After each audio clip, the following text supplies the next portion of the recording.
He woke up before the sun rose, his hands already aching from the work that waited for him. The smell of oil and grease never really left his skin, no matter how many times he scrubbed. Being a mechanic was not glamorous, and it was never easy, but it was the only thing he was truly good at. He had learned the craft from watching others, from long hours of trial and error, and from a stubborn determination to never give up. Yet even with his skill, life never seemed fair. Bills piled up on the kitchen counter.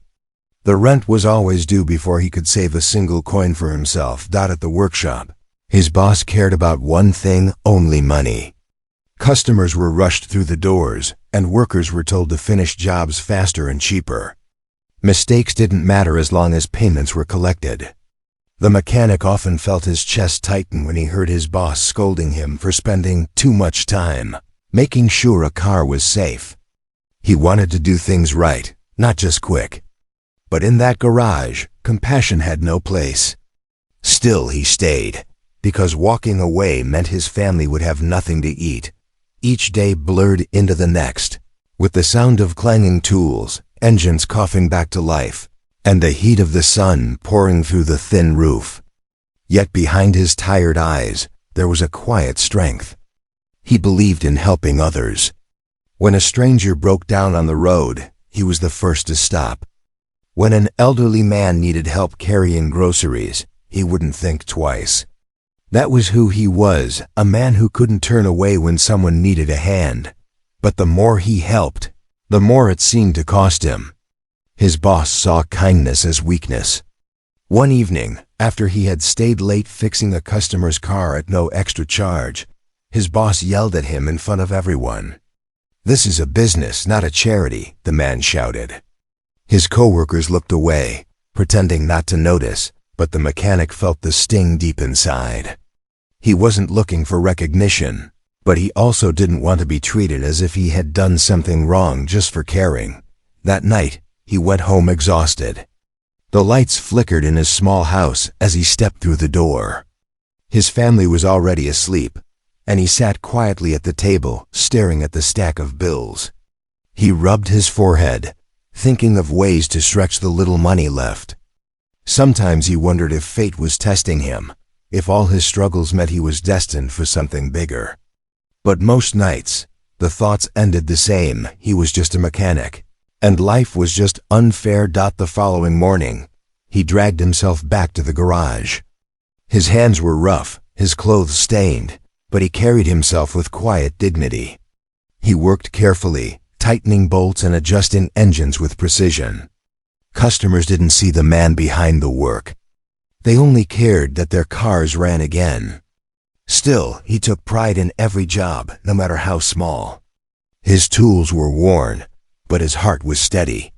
On that particular day, something felt different in the air. Maybe it was the way the sky had turned gray too quickly, or the way the streets outside the garage seemed unusually restless. He didn't know why, but he felt a strange sense that something was coming. As he wiped the sweat from his brow, he remembered his boss's words echoing in his ears. "You care too much," he sighed, trying to shake off the frustration. He couldn't change who he was. Just before noon, a man walked into the workshop to complain about a repair bill. The mechanic listened calmly, speaking gently even though the customer's tone was sharp. His boss watched from across the room with narrowed eyes, clearly annoyed that he wasn't pushing harder for payment. The mechanic lowered his voice and explained the work done, assuring the man that his safety was worth every coin. The customer eventually nodded, paid, and left with a softened expression. But as soon as the door shut, his boss marched over and hissed, "Stop wasting time being soft. You're here to make money, not friends." The mechanic didn't answer. He simply turned back to the engine on his bench, focusing on the sound of the gears instead of the sting of the words. Deep down, though, he carried a quiet sadness. He wondered why kindness always seemed to be punished, why the world valued greed over compassion. Yet even as he thought this, he knew he wouldn't change. It was who he was. The day wore on, and he pushed through the long hours. His back hurt, His fingers were numb and his stomach growled. But in the silence of the garage, surrounded by the smell of fuel and the hum of engines, he found a strange kind of peace. He didn't know that his greatest test was just around the corner. A test that would cost him everything he thought he needed and give him more than he ever imagined in return. The afternoon had settled into a heavy silence at the workshop, broken only by the dull sound of tools clinking against metal. The mechanic was bent over a rusty old car, his hands moving with careful precision, when suddenly the calm was shattered by the sharp screech of tires outside. The noise made everyone in the garage turn their heads. An ambulance, its siren turned off but its lights still flashing, rolled into the lot. The driver jumped out in a panic, waving his arms and shouting for help. The mechanic wiped his hands on a rag and stepped forward. The ambulance door slammed shut behind the driver as he rushed to explain. The engine had died on the way to the hospital, he said, and inside was a patient clinging to life. Every second counted. His words came out in a rush, his face pale with fear. The mechanic could see sweat dripping down his temple. For a brief moment, the entire workshop froze. No one moved. The other workers glanced nervously at each other, unsure of what to do. The mechanic felt his heart pound. His boss's voice echoed in his head, warning him again and again not to take risks that weren't profitable. But how could he ignore this? Someone's life was hanging in the balance just a few feet away, trapped inside that silent ambulance. The driver's eyes begged him for help. He didn't ask for money. He didn't promise rewards. He only asked for speed. The mechanic stepped forward without a second thought. He opened the hood and immediately spotted the problem. The engine was overheated, a belt had slipped loose, and the battery wasn't holding charge. It was a mess, but it wasn't impossible. He rolled up his sleeves and got to work, pushing everything else out of his mind. His hands moved faster than ever before, the tools clattering as he worked. Behind him, he heard his boss shouting, "Don't touch that. You'll get us into trouble. That's not our job." But he didn't stop. The noise of the world faded away, and all he could think about was the man lying inside the ambulance. He pictured him struggling for breath, waiting for help that might never come if the wheels didn't turn soon.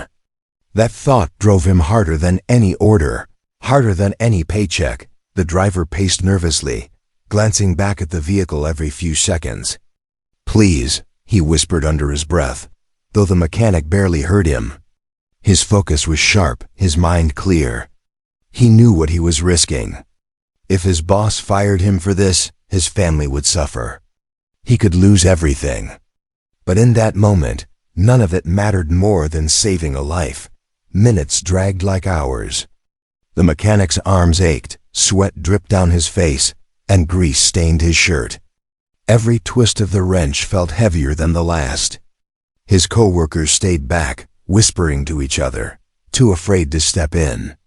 Some of them looked guilty, others annoyed, but none dared to help. He stood alone, fighting against time itself. Finally, with one last push, the engine roared back to life.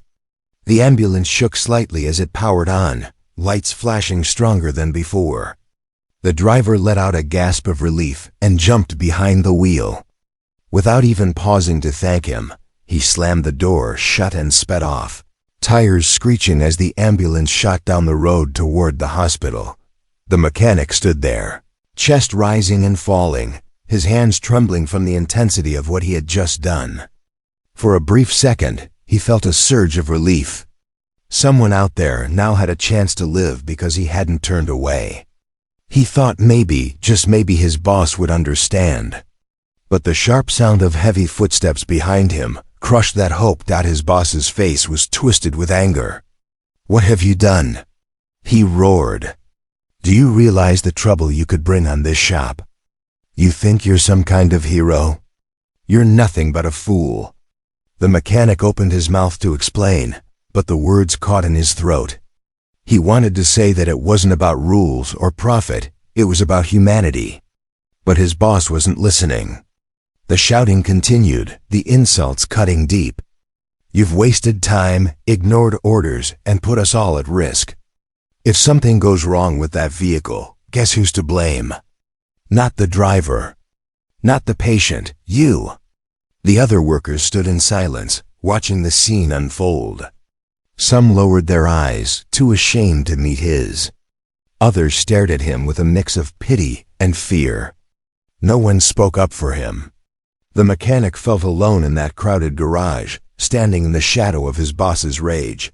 He stayed quiet, his head slightly bowed, but inside his heart was steady. He knew he had done the right thing, even if no one else saw it that way. The ambulance was gone, racing toward the hospital with its precious cargo. That was what mattered. Still, a heavy weight pressed against him, knowing that his choice would not go unpunished. The sun dipped lower in the sky as the garage returned to its usual rhythm, but the mechanic's world had shifted. He had crossed a line his boss would never forgive. And though he didn't know it yet, the act of kindness he had risked everything for would come back to him in ways he never could have imagined. The next morning came with a heavy silence. The mechanic walked into the workshop as he always did, his toolbox clattering softly in his hand, but there was a strange weight in the air. His co-workers avoided his eyes, whispering quietly among themselves. He knew what was coming, though a small part of him still hoped he might be wrong. He had gone home the night before with mixed feelings, relieved that the ambulance had made it to the hospital, yet anxious about the storm he knew he had stirred at work. The garage floor was unusually quiet when his boss arrived. The man's expression was dark, his lips pressed into a thin line. Without even looking at anyone else, he called out sharply, "You, office, now." The mechanic followed him, his heart beating heavily in his chest. He stepped into the small office, the door slamming behind him. His boss didn't waste time. "Do you have any idea what you've done?" he barked, slamming his hand on the desk. "You touched a vehicle that doesn't belong to us. You put this entire workshop at risk of lawsuits, fines, everything. And for what? To play the hero?" The mechanic stood quietly, gripping the strap of his toolbox. He wanted to explain that it hadn't been about being a hero, it was about saving a life. But as he opened his mouth, his boss cut him off. "Don't bother with excuses. You ignored direct orders. You acted without permission. That kind of behavior has no place here. You're finished." The words struck him like a hammer. Finished, fired, just like that. His throat felt dry, and a deep ache settled in his chest. He thought of his family at home, the bills stacked on the table, the rent due at the end of the week. He thought of the long hours he had given this place, the sweat and labor he had poured into every car that rolled through those doors. And in a single moment, it was all thrown aside. His boss's voice grew colder. "Clear out your things today. You're no longer welcome here." He leaned back in his chair, satisfied with his decision, as though cutting a man's livelihood meant nothing at all. The mechanic nodded slowly, his eyes downcast. He didn't beg, didn't argue. Deep down, he knew no words would change this man's mind. The boss cared only for rules and profit, not for the life that had been saved because of one desperate repair. With quiet dignity, the mechanic walked out of the office. His co-workers pretended to stay busy as he packed up his tools. Some of them sneaked glances his way, their eyes filled with pity, but no one dared to speak up. One younger worker shifted uncomfortably, as though he wanted to say something, but in the end, he turned back to his workbench. The mechanic understood. No one wanted to risk their own job. As he walked out of the garage for the last time, the world outside felt strangely unfamiliar.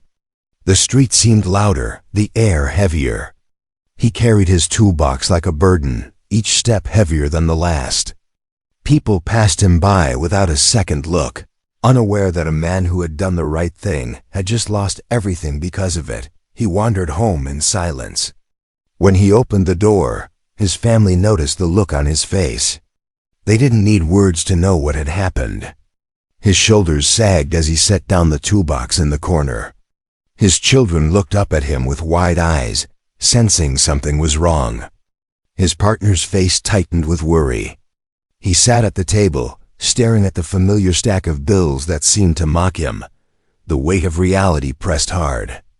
Without a job, how long could he keep food on the table? How long before the landlord came knocking? The thought of failing his family gnawed at him, more painful than the humiliation he had felt in that office. Yet, even as despair tried to creep in, there was a strange calm deep inside. He thought back to the ambulance, to the sound of the engine roaring back to life, to the look of relief on the driver's face as the vehicle sped away.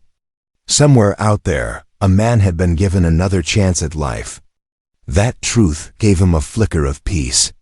He had lost his job, but he hadn't lost himself. Still, doubt swirled in his mind. What if no one ever recognized his actions? What if all he gained from that choice was struggle and hunger? Was doing the right thing worth this much pain? He wrestled with those thoughts as the hours passed, his hands resting on the table, his eyes fixed on the bills he could not yet pay. The night grew quiet. His family tried to reassure him, but he could see the fear behind their smiles. They depended on him, and he had no answers to give them. He lay awake, staring at the ceiling, his mind replaying the scene at the workshop again and again. The anger in his boss's eyes, the silence of his coworkers, the sound of the ambulance rushing away. He wondered if the man inside had survived. He wondered if he had made a difference. What he didn't know was that far from his small home, in a private hospital room, someone was talking about him. Someone whose life had been hanging by a thread, who now breathed steadily because of the choice the mechanic had made. And that someone was not just another patient. He was a man whose influence stretched far and wide. A man who would not soon forget the nameless mechanic who had risked everything for a stranger. The mechanic couldn't know it yet, but his life was about to change in ways he never imagined. The following day dragged on endlessly. The mechanic sat at the worn wooden table in his small home, staring at the sunlight streaming weakly through the window. His toolbox lay in the corner, untouched, like a reminder of what he had lost. His family tried to cheer him up, but the worry in their voices betrayed them. Every question of "what will we do now?" echoed the same fear that already haunted him.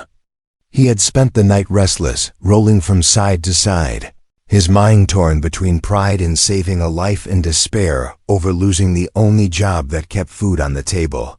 That afternoon, just as he was trying to rest his tired eyes, the sound of an engine outside made him sit up.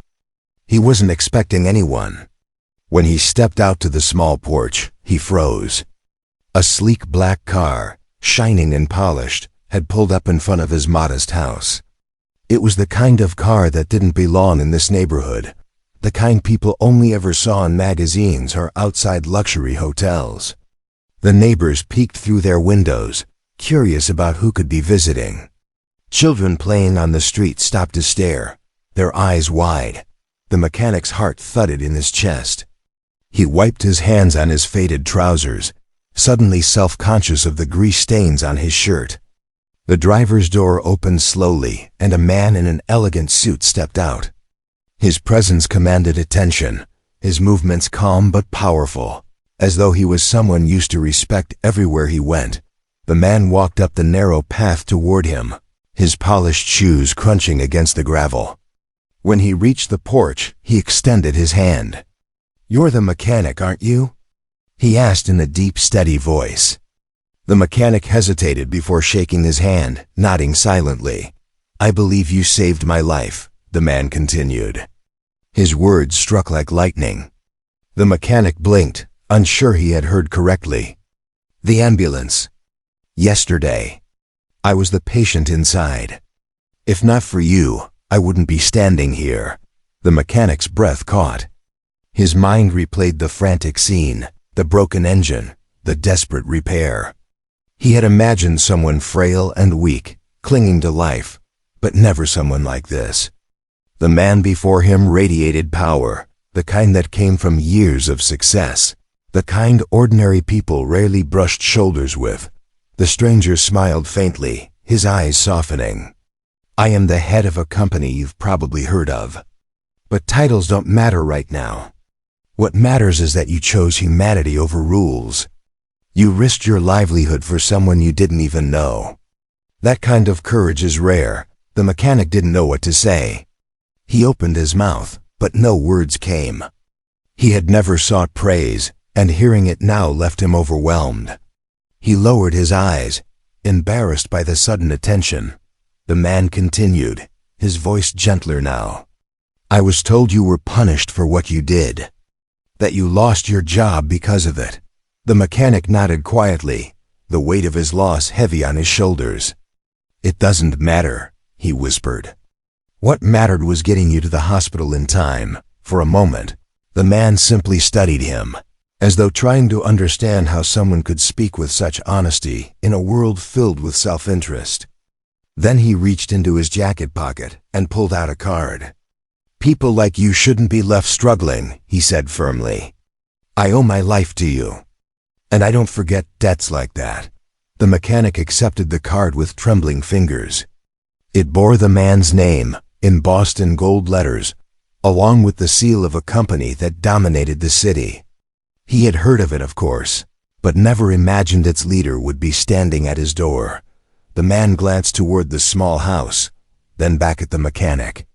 "Come see me tomorrow. We'll talk about your future. I don't make empty promises." His words carried weight, the kind that left no room for doubt. The mechanic's family stood quietly in the doorway, watching the exchange with wide eyes. They couldn't believe what they were hearing. Neighbors whispered among themselves, trying to guess who the visitor was, sensing something extraordinary was happening. As the man returned to his car, he turned once more and said, "You thought you lost everything. But sometimes life takes away so it can give back greater things. Remember that." With that, he stepped inside, and the car pulled away, its engine humming softly until it disappeared around the corner. The mechanic stood frozen on the porch, the card still in his hand. His chest felt heavy, not with despair this time, but with a strange mix of hope and disbelief. He looked down at the golden letters again, and then at his family. Their faces were glowing with cautious excitement, their eyes shining brighter than they had in weeks. That night, the house was filled with a quiet energy. No one dared to say too much, as though speaking aloud might break the spell. But as the mechanic lay in bed, staring at the card resting on the table beside him, he felt something he hadn't felt in a long time. Possibility. He didn't know exactly what awaited him the next day, but he knew his life was about to take a turn he never expected. The mechanic barely slept that night. Every time he closed his eyes, he saw the black car pulling up to his small home, the man in the suit stepping out, and those words that replayed in his mind. "I owe my life to you." He turned on the thin mattress, staring at the ceiling until dawn finally broke. His family watched him quietly, sensing the weight of what was to come. For the first time in a long while, the mood in the house wasn't heavy with despair. Instead, it was filled with nervous hope. By mid-morning, he dressed in his cleanest shirt. It was still worn from years of labor, but he brushed it as neatly as he could. He looked in the cracked mirror, adjusting the collar awkwardly, not used to dressing for anything beyond the workshop. His hands were still rough, his nails stained from grease that no amount of scrubbing could erase. But he reminded himself that those hands had saved a life. That was his pride. When he reached the address written on the golden card, his heart pounded. The building towered above him, its glass walls reflecting the bright sun. It was nothing like the small garage he had worked in. People in sharp suits passed by, speaking into phones, moving with confidence and speed. He felt out of place, like a man who didn't belong. But he held the card tightly and pushed himself to walk through the doors. The receptionist greeted him with a warm smile, as though she had been expecting him. "This way, sir," she said, guiding him past the busy lobby and into a quiet elevator. His stomach twisted with nerves as the numbers climbed higher. Finally, the doors opened to a spacious office at the top floor. There, Waiting by the window with the city spread out behind him, stood the same man from yesterday, the one he had unknowingly saved. He turned and smiled. "I'm glad you came," he said, gesturing for the mechanic to sit. The mechanic lowered himself into the chair carefully, unsure what to expect. His eyes wandered across the room. Polished wood, shelves filled with books, awards glinting under the light. It was a world far removed from the oil-stained floor of his old workshop. The man leaned forward, his tone direct but kind. "I owe my life to you. But I also know you were punished for your kindness. That should never happen. So, I want to offer you something better, something worthy of the man you are." The mechanic swallowed hard, unsure how to respond. "Sir, I don't expect anything. I only did what I thought was right. That's exactly why I want to help," the man replied firmly. "My company could use someone like you, someone who values people over profit. I don't need another businessman with polished shoes. I need someone real. Someone who knows what it means to work hard, to sacrifice, to care." The mechanic felt a lump rise in his throat. He thought of the nights spent worrying over bills, the humiliation of being fired for helping, the loneliness of feeling unseen. And now, here was a man of power, not only noticing him but offering him a chance. The man continued, "I want you to join my company, not just as a mechanic, but as someone who can oversee safety, repairs, and training. You'll be treated with respect. You'll have stability for your family. And more than that, you'll be part of something bigger than yourself." Tears stung the mechanic's eyes, though he tried to blink them away. He wasn't a man used to praise or kindness, at least not from people in such high places. He lowered his gaze, whispering, "I don't know what to say." "Say yes," the man answered simply. Smiling, the mechanic nodded slowly, emotion tightening his chest. "Yes," he said, his voice soft but steady. From that day forward, his life began to change. He no longer woke up with dread, wondering if he would be scolded or humiliated at work. Instead, he woke with purpose, heading to a place where his skills were valued and his heart was respected. His family no longer worried about unpaid bills or eviction notices. The children laughed more freely, their eyes brighter, their futures more secure. Neighbors who once saw him only as the tired man in grease-stained clothes now looked at him with admiration. Word spread of how a simple mechanic had saved a powerful man's life, and how that act of kindness had lifted him into a future he never imagined. And though he lived more comfortably now, he never forgot where he came from. His hands still bore the marks of years spent under cars, and he still carried the same quiet humility. Whenever people asked about his story, he would smile faintly and say, "I only did what anyone should do when someone's life is on the line." But deep down, he knew it was more than that. He knew that in one desperate moment, when he chose to follow his heart instead of the rules, he had changed not only someone else's life, but his own forever.